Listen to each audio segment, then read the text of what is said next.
यहाँहरूले सुन्दै हुनुहुन्छ क्लियर?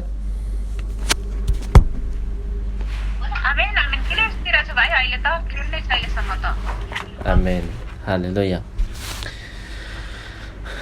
हुन्छ, हामी वचनतिर जाउँ। यहाँहरू तयार हुनुहुन्छ?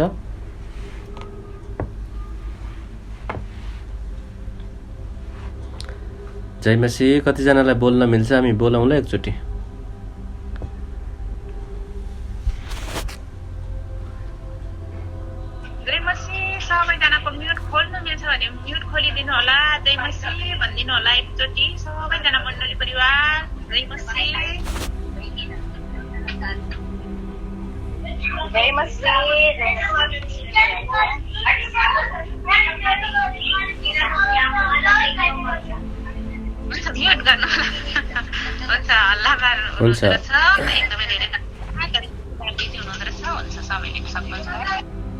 हुन्छ, धेरै धेरै धन्यवाद।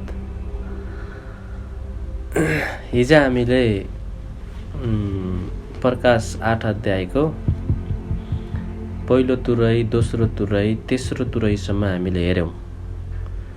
पहिलो तुरै हेर्दाखेरि हामीले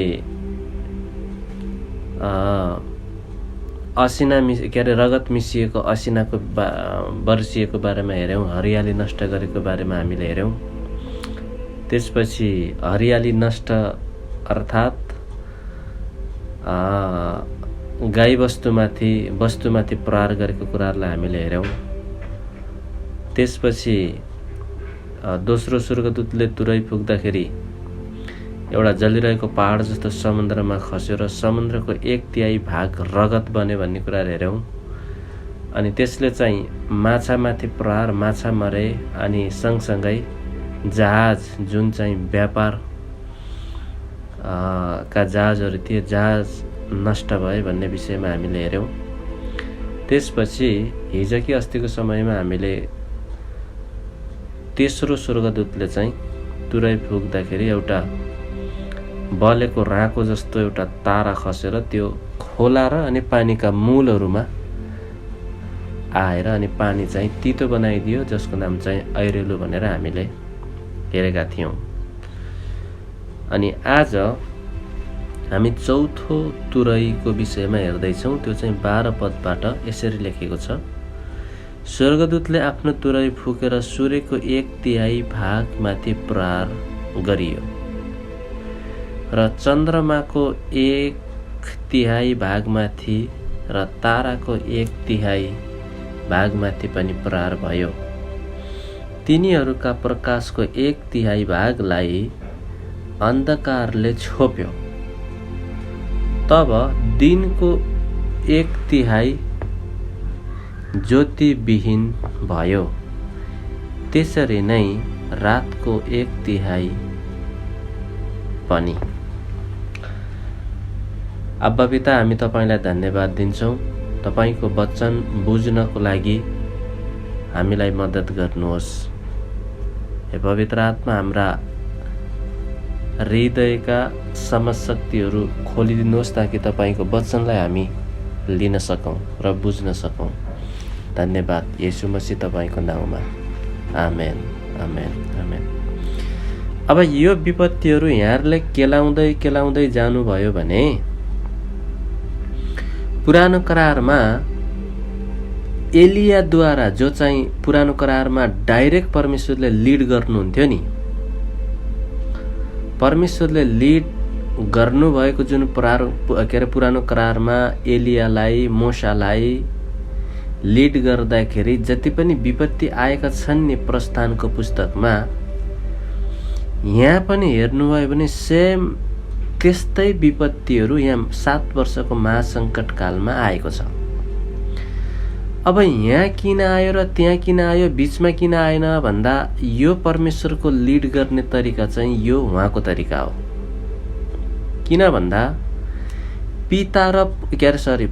पुत्र र पवित्र आत्माको अनुग्रह जबसम्म धरतीमा हुन्छ नि, तबसम्म पिताले यी विपत्तिहरू आउन चाहिँ दिनुहुन्न।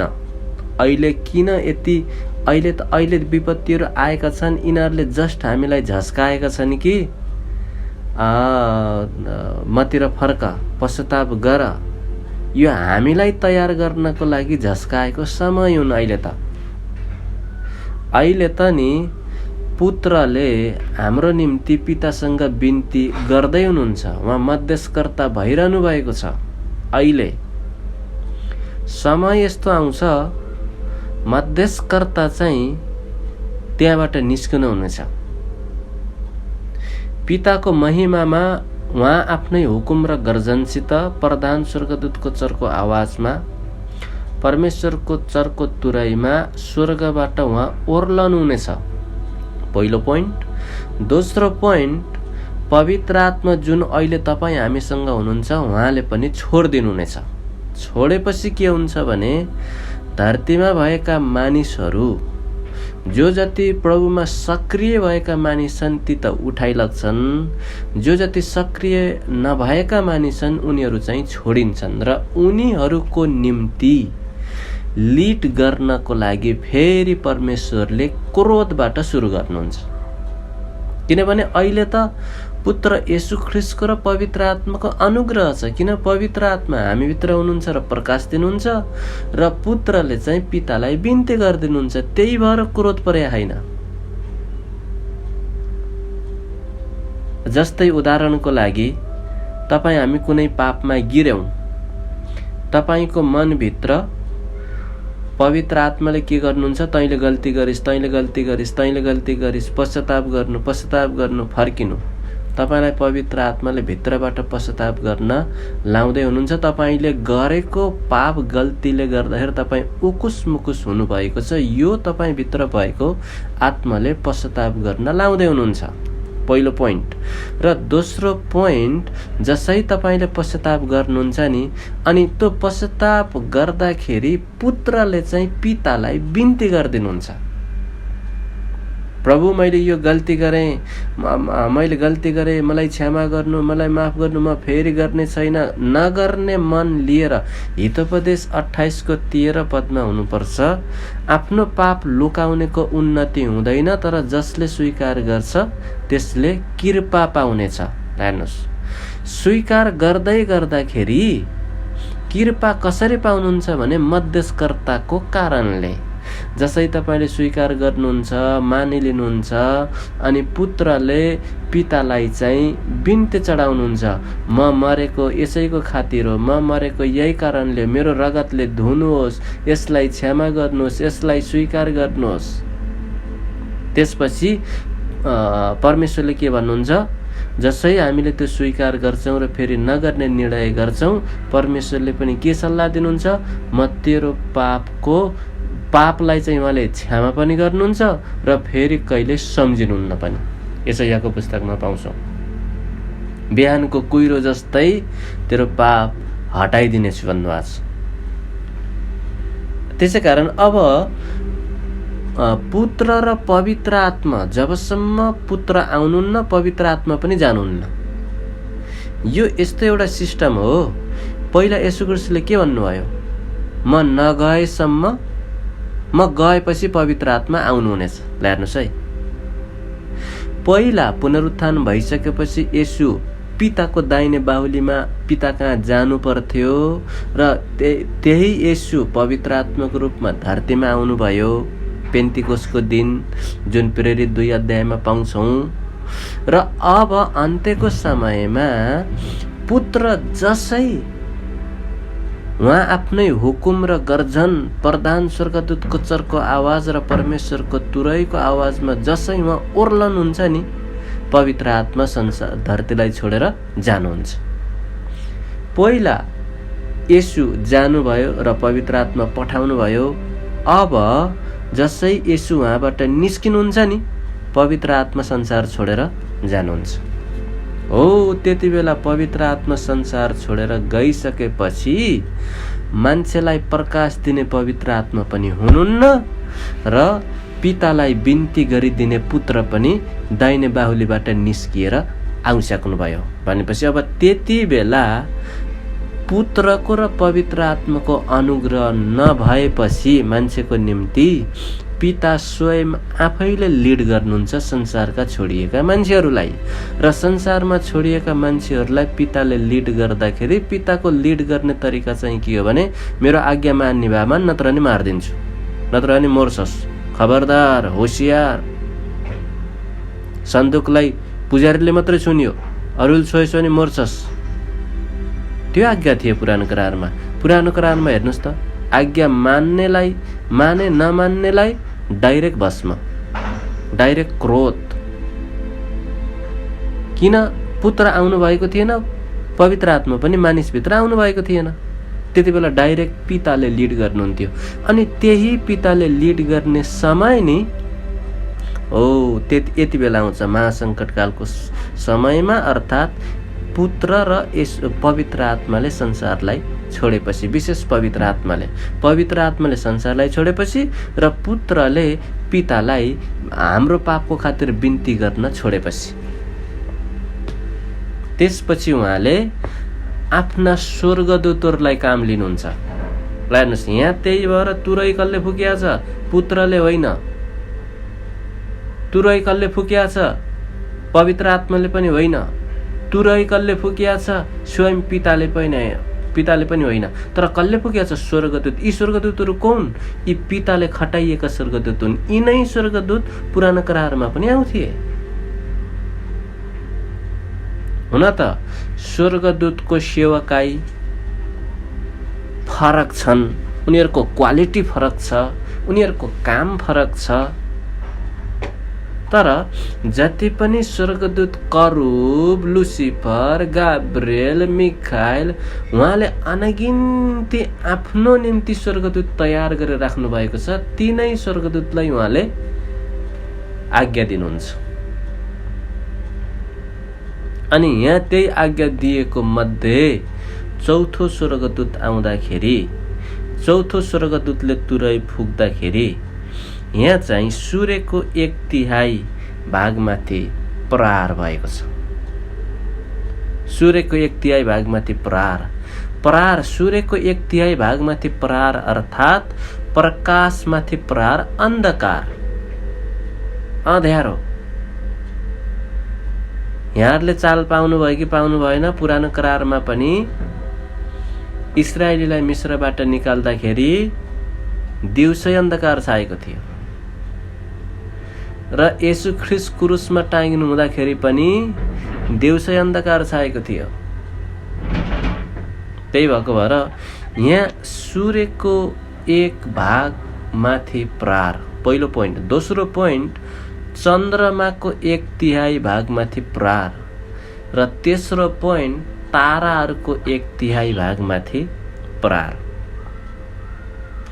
अब यहाँ एउटा प्रश्न उठ्न सक्छ, यी तीनै सूर्य हुन्, यी तीनै तारा हुन्, यी तीनै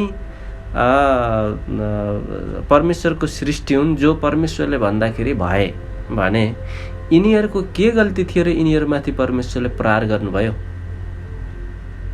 अब यहाँ एउटा वचनको सहारा लिनुपर्ने छ। यो वचन चाहिँ हिब्रू 12 अध्यायको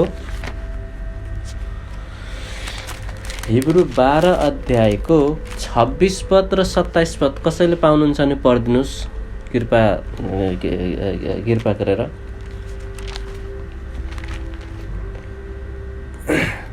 कसैले पाउनुभयो? नपाउनु भएको भए मै पढ्छु, यदि पाउनुभयो भने पढ्न सक्नुहुनेछ। हिब्रू 12 अध्यायको 26 र 27। हुन्छ, म पढ्छु भाइ। हिब्रू 12 26 र 27 उहाँको स्वरले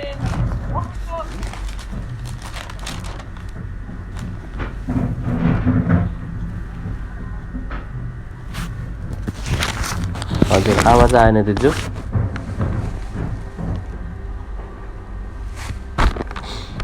दिजुको आवाज आएन। यहाँ यसरी लेखेको छ,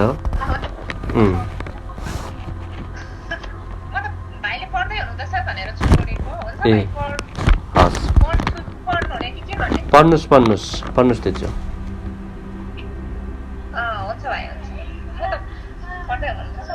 हुन्छ, यहाँ हिब्रू 12 को 26 र 27 उहाँको स्वरले त्यस बेला पृथ्वी काम्यो, तर अब त उहाँले यसो भनेर प्रतिज्ञा गर्नुभएको छ, अझ एकपल्ट पृथ्वी मात्र होइन तर स्वर्गलाई समेत म हल्लाउने छु। 27 मा अझ एकपल्ट भन्ने वचनले यो देखाउँछ कि हल्लाउन सकिने कुराहरू अर्थात् सृष्टि भएका कुराहरू हटाउने छन्, तर हल्लाउन नसकिने कुराहरू स्थिर रहने छन्। आमेन आमेन। हुन्छ, धेरै धेरै धन्यवाद भन्न चाहन्छु। अब यहाँबाट हामीले 25बाट नै हामीले पढ्दै गयौँ भने सुरुमा परमेश्वरले होसियारी भन्नुभएको छ। जो बोल्दै हुनुहुन्छ होसियारी बस्छ, जो बोल्दै हुनुहुन्छ उहाँलाई तिमीहरू इन्कार नगर। अब यो चाहिँ के हो भने परमेश्वरको वचन हो। त्यसपछि इन्कार गर्यौँ भने र गरेनौँ भने नतिजा चाहिँ तल छ। किन किन होसियार बस्नु र किन उहाँले बोलेको सुन्नु आवश्यक छ र किन इन्कार गर्नु चाहिँ हुँदैन। यहाँ चाहिँ हामीले के पाउँछौँ भने स्वर्गबाट चेतावनी दिनेहरूलाई अस्वीकार गर्यौँ भने हामी कसरी उम्कन सक्छौँ। उहाँको स्वरले त्यस बेला पृथ्वी काम्यो, तर अब त उहाँले यसो भनेर प्रतिज्ञा गर्नुभएको छ, अझ एकपल्ट पृथ्वी मात्र होइन तर स्वर्गलाई समेत म हल्लाउने छु। यी स्वर्ग भनेका कौन? यी स्वर्ग यिनै हुन् जहाँ चाहिँ सूर्य छ, जहाँ चाहिँ चन्द्रमा, ताराहरूको 1/3 तारा। परमेश्वरले 70 जनालाई सुसमाचार पठाउन जाँदाखेरि हामीले येशूको नाममा भूतहरू खेद्यौँ, तपाईँको नाममा भूतहरू खेद्यौँ भन्दाखेरि मैले शैतानलाई बिजुली जस्तै चम्केको स्वर्गबाट खसेको मैले देखेँ भन्नुभयो। चम्किन्छ के? तारा। कहाँबाट खस्यो? स्वर्गबाट। अनि हल्लाउने परमेश्वरले कुन स्वर्ग? यही स्वर्ग, यही वायुमण्डल अन्धकारको शक्तिको स्वर्ग। यसलाई हल्लाउने छु भन्नुभएको छ। अनि हल्लाउनेको सङ्केत यही हो, प्रहार। सूर्यको 1 भागमाथि प्रहार, चन्द्रमाको 1/3 भागमाथि प्रहार, अनि ताराहरूको 1/3 भागमाथि प्रहार। अझ एकपल्ट पृथ्वी मात्र होइन तर स्वर्गलाई समेत म हल्लाउने छु। अझ एकपल्ट भन्ने वचनले यो देखाउँछ कि हल्लाउन नसकिने कुराहरू अर्थात् हल्लाउन नसक्ने कुराहरू के हुन्? जो चाहिँ परमेश्वरको वचनमा स्थिर छ, त्यो हल्लाउन नसकिने। त्यही भएर त एउटा उदाहरण दिनुभयो कि बालुवामाथि बनाइएको घर र चट्टानमाथि बसालिएको घर, हावा आयो, बजारियो, घर केही नष्ट भएन। हल्लाउन सकिने कुराहरू, नसकिने कुराहरू। हल्लाउन नसकिने कुराहरू उहाँको सामर्थ्यबाट मात्रै हुन्छ र उहाँको वचनद्वारा मात्रै हुन्छ। अर्थात् सृष्टि भएका कुराहरू हटाइनेछन्, तर हल्लाउन नसकिने कुराहरू स्थिर रहनेछन्। हल्लाउन नसकिने कुराहरू के हो? हल्लाउन नसकिने कुराहरू परमेश्वरको वचनद्वारा निर्माण भएर शक्ति र व्यक्ति अनि धन शक्ति व्यक्ति मिलेर सामर्थ्य, यो 3टा मिलेर एउटा बनिदियो भने वचन अनुसार हो, त्यसलाई हल्लाउन चाहिँ सकिँदैन। अनि त्यसपछि के सल्लाह दिनुभयो? यसकारण हल्लाउन नसकिने राज्य पाएकोमा हामी कृतज्ञ हौँ। हालेलुया। उहाँको राज्य भनेको के हो? खानु पिउनु मात्र होइन। उहाँको राज्य त पवित्र आत्मामा शान्ति, पवित्र आत्मामा धार्मिकतामा, पवित्र आत्मामा शान्ति र आनन्द भनिएको छ उहाँको राज्य। अनि यो कहाँबाट आउँछ? उहाँको वचनबाट आउँछ। अनि त्यसको लागि हामी के हुनुपर्ने? कृतज्ञ हुनुपर्ने। यसैले हामी भक्त भक्ति र भय साथ परमेश्वरलाई ग्रहणयोग्य हुने आराधना चढाउँछौँ। अब ग्रहण योग्य हुने आराधना किन चढाउँछौँ भने हल्लाउन नसकिने राज्य तपाईँ हामीलाई उहाँले दिनुभएको छ। हल्लाउन कसैले पनि हल्लाउन नसकिने राज्य हामीले पाएका छौँ। हल्लाउन कसले नसकिने अन्धकारको शक्ति। त्यही भएर दुई घरको दृष्टान्त नि यो मत्ती 7:24 पदमा हुनुपर्छ। बिना जगको घर पानी आयो, त्यो एउटा मात्रै समस्या हो, इनफ भइदियो, भत्कियो। तर जुन जग छ नि चट्टानमा बसालिएको, पानी पनि आयो, हुरी पनि आयो, पानी एउटा समस्या आयो, अर्को हुरी अर्को समस्या आयो, बाढी आयो, के अरे पानी आयो, बाढी आयो, हुरी आयो। हुरी दुष्ट स्वयं आफै आयो, रै पनि बजारियो तर घरलाई केही असर परेन। अनि यो हुरीको समय भनेको यही हो, यो 7 सालको महासङ्कटकालको समय। र अहिले पनि छ, अहिले पनि छन् बाढीहरू। बाढीहरू भनेको नराम्रो स्वभाव हो। जो बाढी बर्खामा बाढीले फोहोरहरू बगाएर ल्याउँछ, हाम्रो दिमागमा फिजिकली दिमागमा आउने नराम्रो दृष्टि, नराम्रो सोच, नराम्रो विचार हो। जुन विचार र दृष्टिले कार्यहरूमा चाहिँ बल लगाउँछ, अथवा जुनै कुरा देख्यौँ भने यो गर्नको लागि भित्रबाट बल लगाउँछ, गर बन्छ, बोल बन्छ। यी देखेका दृष्टिहरूले यी चाहिँ फोहोर हो, बाढी हुन्। पानी समस्या हो, कष्ट हो। हुरी दुष्ट स्वयं आफै हो, ऊ आफै आउन चाहन्छ। यदि पानी भित्र पस्यो नि, पानीले स्थान पायो भने, पानीले मात्र स्थान पायो भने घर सकियो के, दुष्ट आफै आउँछ। तर पानीले पनि स्थान पाएन, अब बाढीले पनि स्थान पाएन, दुःख दिएर पनि भएन, नराम्रो विचार र नराम्रो सोच मनमा ल्याइदिएर पनि भएन। म अब स्वयं आफै जान्छु। ऊ आफै आउँदाखेरि के हुन्छ, बजारिन्छ। बजारिँदा कसलाई नोक्सान हुन्छ, घरलाई हुँदैन, त्यो बजारिनेलाई हुन्छ। तपाईँ मोबाइल हेर्दै बाटोमा हिँड्नु भएको छ, अघिल्तिर खम्बा आयो भने, तपाईँको टाउको खम्बामा ठोकियो भने नोक्सान खम्बालाई हुन्छ कि तपाईँलाई हुन्छ? तपाईँलाई हुन्छ। त्यही भएको भएर यहाँ चाहिँ नहल्लाउन सकिने राज्य, अनि यो हामीले हल्लाउन नसकिने राज्य चाहिँ पाएका छौँ। अब यहाँ यो परमेश्वरले किन प्रहार गर्नुभयो भने यो प्रहार गर्नुको नतिजा खास कारण के हो त? यो कारण अरू केही नभएर नि मान्छेको घमण्ड तोड्न हो।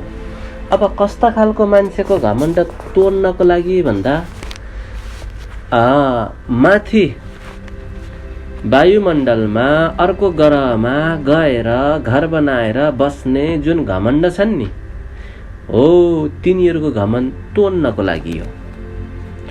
संसारमा रहेका जो मयु सृष्टिकर्ता भन्दा पनि ठुलो मयु भन्ने जुन वैज्ञानिकहरूको घमण्ड छ नि, हो वैज्ञानिक आफ्नो ठाउँमा राम्रो छ, धेरै कुराहरू पत्ता लागेको छ, आफ्नो ठाउँमा राम्रो छ। तर ती वैज्ञानिकहरूले पनि धेरैचोटि बाइबलको परमेश्वरको वचनको सहाराद्वारा पत्ता लागेका छन्। यस्तो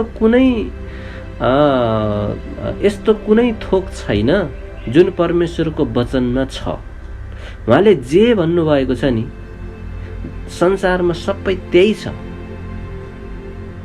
र यसैको बाइबलको परमेश्वरको वचनको सहाराले अब कतिचोटि यो थियोलोजीको शिक्षामा एउटा पुस्तक थियो मसित, त्यहाँ पढ्दाखेरि कसैले पृथ्वीलाई शेषनागको टाउकोले अड्याएको छ। मिश्रीको भनाइ चाहिँ कसैले चाहिँ यो शेषनाग के अरे यो पृथ्वीलाई चाहिँ तलतिर ठुलो ठुलो पिल्लरहरू छ, यो पिल्लरले अड्याएको छ, पिल्लरले धानेको छ। कसैले कसरी धानेको छ, कसैले कसरी धानेको छ। तर बाइबल अयुबको पुस्तकमा हेर्ने त शून्यतामा अडिएको छ। शून्यतामा अडिएको छ। यो बाइबलले प्रमाण गर्छ र हो पनि। त्यही भएको भएर यो सूर्यको एक भागमाथि प्रहार, चन्द्रमाको एक भागमाथि प्रहार, यसले मान्छेलाई पनि असर त गर्छ। किन? दिउँसै अन्धकार छाउँदा, उज्यालो नहुँदा, अब तपाईँले कुनै बिरुवा रोप्नु भएको छ, 50% पानी 50% घाम, त्यो दुइटै भयो भने बल्ल ऊ हुर्किन्छ। तपाईँले पानी चाहिँ विशेष गरी कुहुने तरिकाले दिनुभयो, ढाडै कुहुने तरिकाले, अनि घामको मुखै देख्न पाएन भने हुर्किन्छ त्यो। त्यही भएर यो दुइटै चाहिन्छ। घाम नभइकन पनि हुँदैन, पानी नभइकन पनि हुँदैन। त्यही भएर पानीलाई पनि प्रहार गरी हेर्नुहोस् न। अहिले मान्छेले कसले सोचेको छ पानीको अनिकाल हुन्छ भनेर? कसैले सोचेको छ? अहिले अनिकाल के को? अरू नै कुराको। तर पानीको अनिकाल त कसैले पनि सोचे छैन। मान्छेको दिमागमा छैन पनि होला पानीको अनिकाल। तर एक दिन यस्तो समय आउँछ पानीको अनिकाल त हुने छैन, पानी त हुनेछ, तर त्यो पानी ऐरेलु जस्तै तितो हुनेछ। कसैले खान सक्दैन। त्यो खान नसकेकै कारण 1/3 मान्छे चाहिँ मरेर जानेछन्। त्यो हो पानीको अनिकाल। अब यहाँ सूर्यको एक भागमाथि 1/3 भागमाथि, चन्द्रमाको 1/3 भागमाथि, ताराहरूको 1/3 भागमाथि प्रहार। यो चाहिँ किनभने संसारमा छोडिएका रहेका छोड्न त वैज्ञानिकले मनै सृष्टिकर्ता हुँ, नास्तिक व्यक्तिलाई के परमेश्वरले माला लाएर दुलै बनाएर लानुहुन्छ र आफ्नो राज्यमा? नास्तिकलाई लानुहुन्न, ऊ छोडिन्छ। हो, त्यो छोडिएकोलाई पनि अहिले पनि किन हलचल भइरहेको छ भने अहिले पनि उहाँले प्रकट गराउँदै हुनुहुन्छ। धरतीमा भएका वैज्ञानिक जो नास्तिक छौ, सृष्टिकर्ता म हुँ, मेरो कुरा सुन, यसुलाई भन्नुभयो नि। जब यसुको रूप परिवर्तन भयो मत्ती 17 अध्यायमा, यिनका कुरा सुन, यिनले भनेको कुरा मान। यो अहिले धरतीमा भएका हलचल र विपत्तिद्वारा चाहिँ परमेश्वरले एउटै कुरा भन्न चाहनुहुन्छ, मतिर फर्क, मेरो वचनलाई सुन, मेरो आज्ञालाई पालन गर। र धरतीमा रहेका जो चाहिँ म नै परमेश्वर हुँ भनेर परमेश्वरको स्थान लिएका वैज्ञानिकहरूको घमण्ड तोड्नको लागि परमेश्वरले यो काम गर्नुहुनेछ।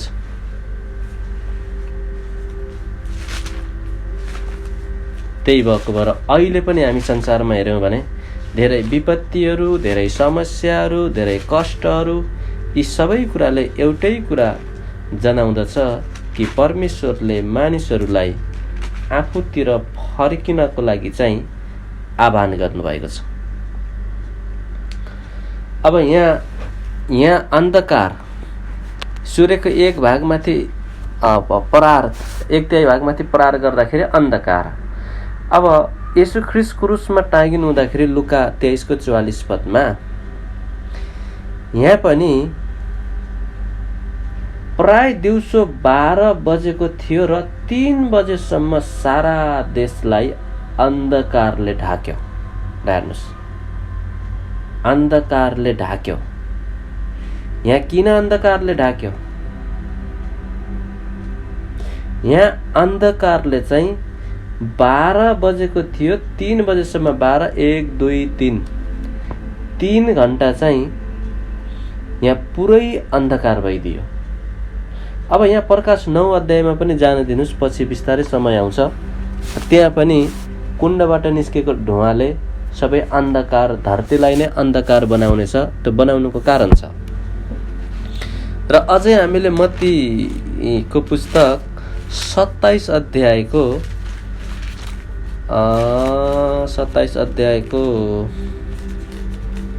35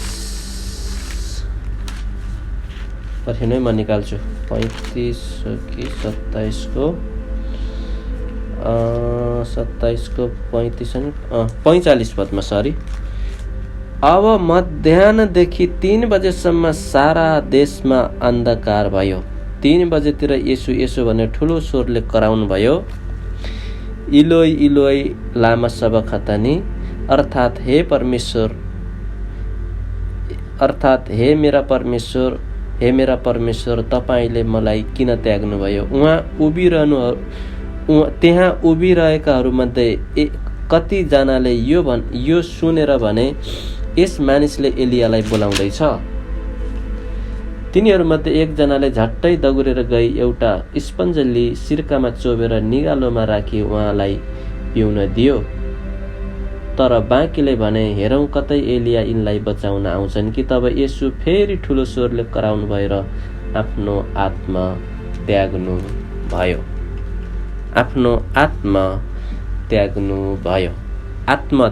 भयो। अनि त्योभन्दा पहिला यहाँ 45 पदमा चाहिँ मध्याह्नदेखि 3 बजेसम्म अन्धकार छायो। यहाँबाट हामीले के बुझ्छौँ भने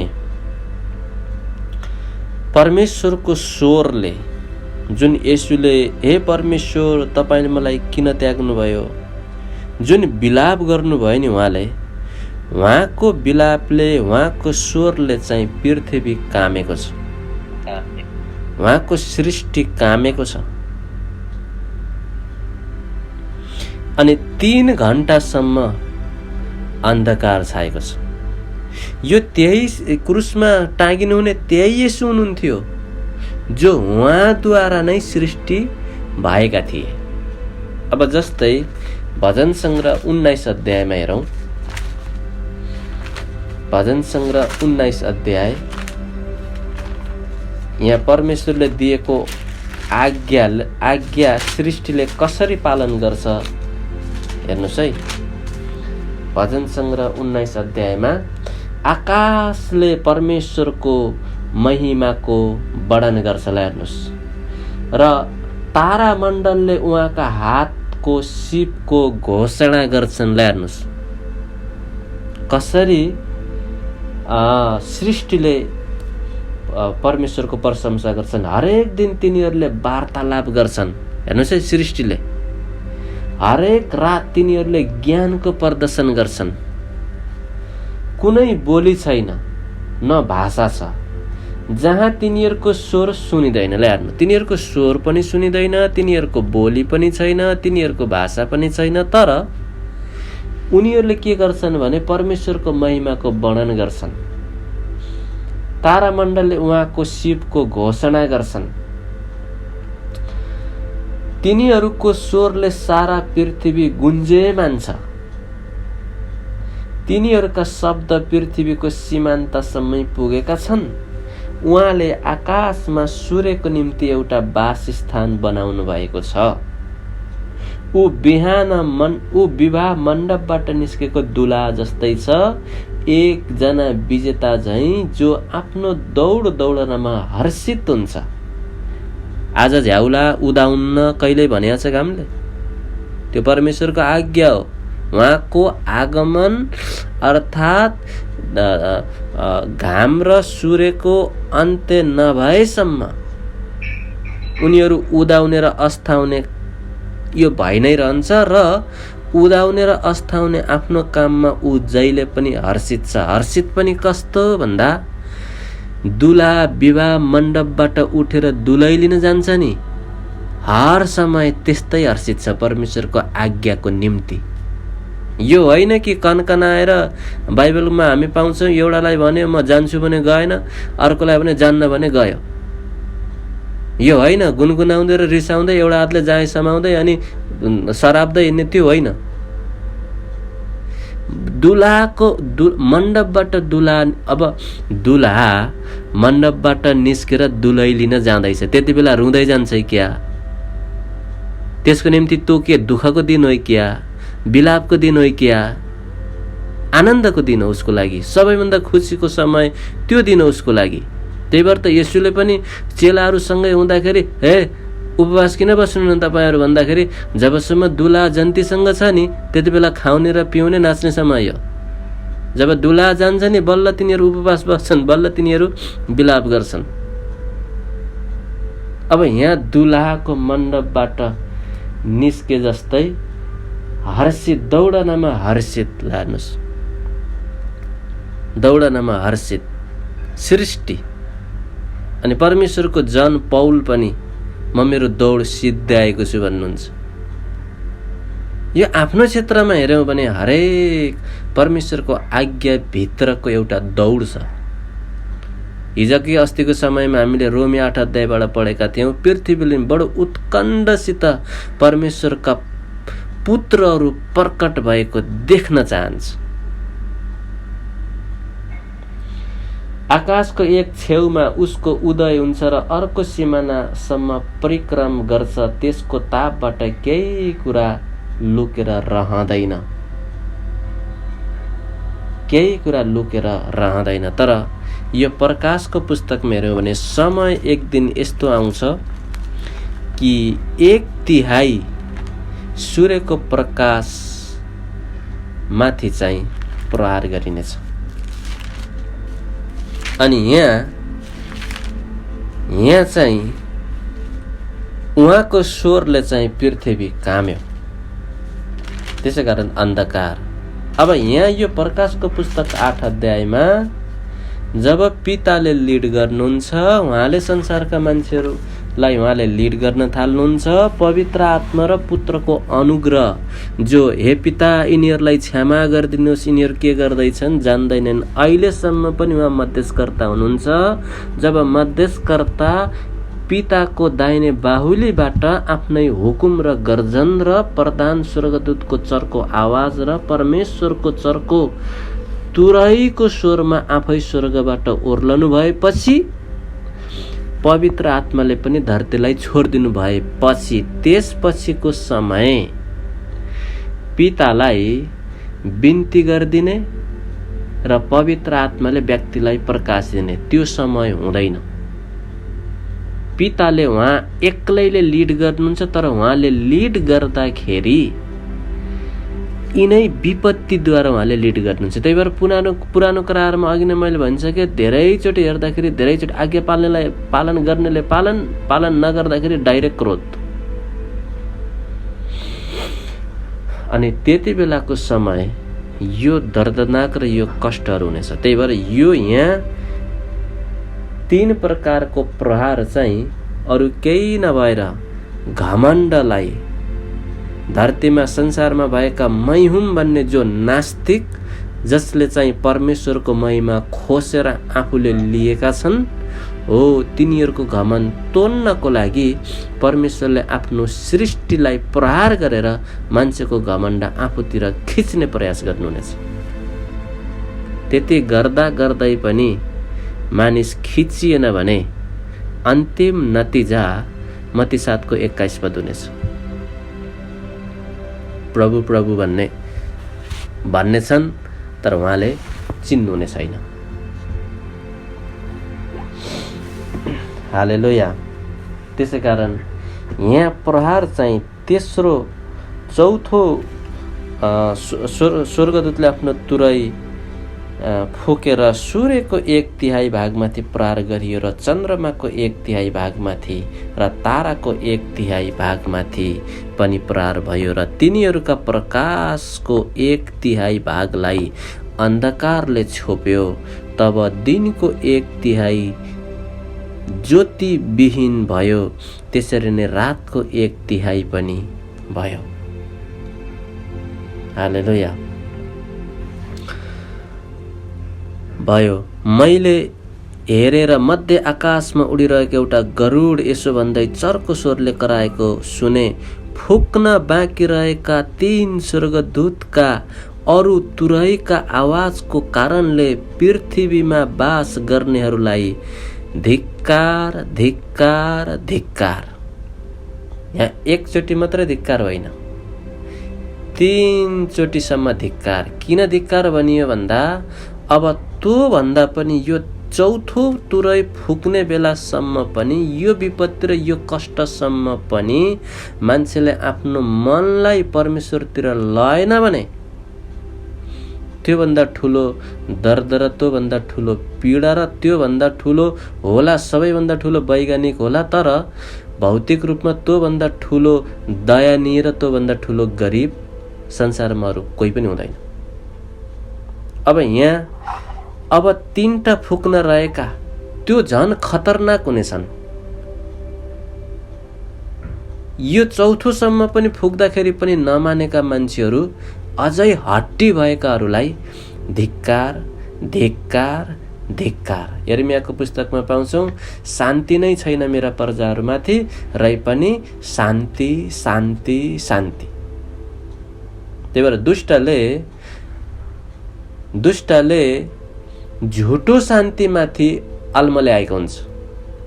झुटो शान्तिमाथि अल्मल्याउने प्रकाश 6 अध्यायमा सेतो घोडामाथि सवार भएर विजय गर्न निस्किएको, र यो अहिले पनि छ। त्यसै कारणले गर्दाखेरि यो धिक्कार एकचोटि मात्रै भनेको भए हुन्थ्यो, 3 चोटि यहाँ गम्भीर तरिकाले बोल्नु भएको छ। पत्रुसलाई पनि उहाँले 3 चोटि सुन्नु गम्भीर तरिकाले सँगै चेला चुन्नुभयो, 3.5 वर्षसम्म बसे, उहाँको सेवकाईमा नि हिँडे, अचम्मका कामहरू पनि देखे, आश्चर्यका कामहरू पनि देखे, हो बिचमा गल्ती, इन्कार, पश्चाताप सबै फर्किएर आउने कुराहरू सबै भयो। प्रभुको निम्ति मर्नेछु, ज्यान दिन पनि तयार छु, त्यो पनि भयो। प्रभुलाई समात्न आउँदाखेरि तरबार थुतेर विपक्षको व्यक्तिको कान पनि काटिदिए, त्यो पनि भयो। अनि सबै कुरा भयो। क्रुसमा टाँगेको पनि देखे, मरेको पनि देखे, पुनरुत्थान भएको पनि देखे। अन्तिममा पुनरुत्थान भएको देखिसकेपछि पनि फेरि त्यही जाल र त्यही डुवा लिएर र साथमा अरू पनि चेलाहरूलाई लिएर फेरि माछा मार्न। अनि त्यो देखिसकेपछि परमेश्वरले यत्रो देख्दा पनि, यत्रो सिकाउँदा पनि, यत्रो भन्दा पनि फेरि माछा मार्न। के तिमीले मलाई प्रेम गर्छौ? यदि गर्छौ भने मेरा भेडालाई खुवाऊ। अब के तिमीले मलाई प्रेम गर्छौ? के तिमीले मलाई प्रेम गर्छौ?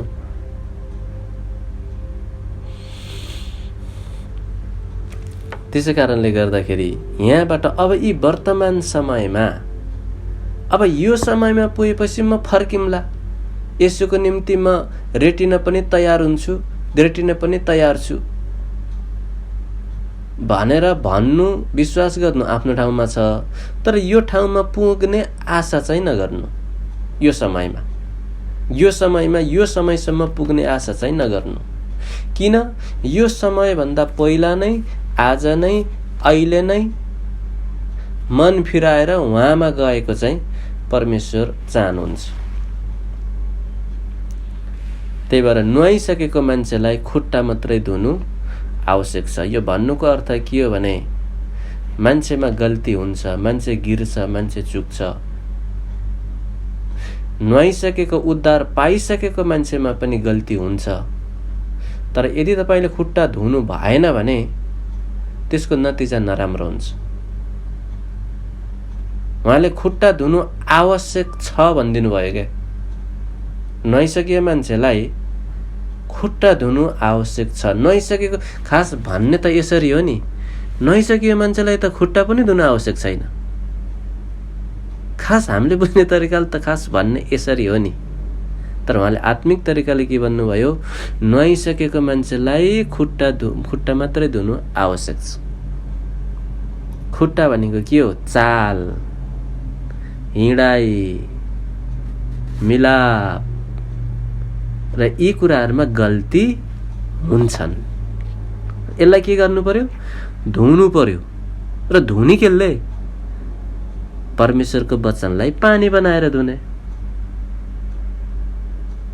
हो। त्यही भएर अब अहिले हामी उद्धार पायौं, उहाँलाई विश्वास गर्यौं, तर उहाँको वचनले खुट्टा भन्ने अर्थमा फेरि चाल हो है, बेहोरा हो, बानी हो, बेहोरा हो। खुट्टालाई पनि केले हिँडाउँछ? खुट्टालाई हिँड्ने अनुमति केले दिन्छ? हाम्रो विचारले दिन्छ, हाम्रो टाउको भित्र भएका इन्द्रियले दिन्छन्, हाम्रो सोचले दिन्छन्। तपाईले इमो त्यत्तिकै खोल्नुभयो हातले उठाएर, पहिला सोच्नु भएन आज बाइबल अध्ययनमा जानु पर्यो भनेर? सोचेरै त आउनु भयो होला नि पहिला। त्यही भएर हिँड्नुभन्दा पहिला हाम्रो विचारले आज्ञा दिन्छ शरीरलाई, खुट्टालाई, बल्ल हिँड्छ। हो त्यसरी नै खुट्टा धुनुको अर्थ चाललाई चाहिँ बदल्नु हो, त्यसलाई धुनु हो। केले? वचनको पानीले। एफिसी 5:26-27। त्यसै कारणले गर्दा यो विपत्ति, यो सङ्कटले हामीलाई पूर्व अहिले नै यी वर्तमान समयमा नै उहाँतिर फर्कनको लागि चेतावनी दिनुहुन्छ। हुन्छ, म आजको वचनलाई राख्न चाहन्छु। प्रभु येशू, हामी तपाईलाई धन्यवाद दिन्छौँ, तपाईको नाउँको हामी स्तुति गर्छौँ, किनभने तपाईले हामीलाई तपाईको वचनबाट हामीलाई जुन कुराको खाँचो थियो त्यो तपाईले हामीलाई सिकाउनु भएको छ। हे पिता, अब हामी हरेकले तपाईको वचनलाई सुनेर मात्र होइन, तर तपाईको वचनमा हिँडेर व्यवहारमा अनुभव गरेर अनि तपाईको वचनलाई एक धारेमा सीमित नरहेर दुई धारे बनाएर हिँड्नको लागि अनुग्रह गर्नुहोस्। धन्यवाद। यहाँ जतिजनाले सुन्नुभएको छ, हामी प्रत्येकलाई तपाईको वचनमा हिँड्नको लागि हामीमाथि दया गर्नुहोस्। धन्यवाद येशू मसीह, तपाईको नाउँमा। आमेन, आमेन, आमेन।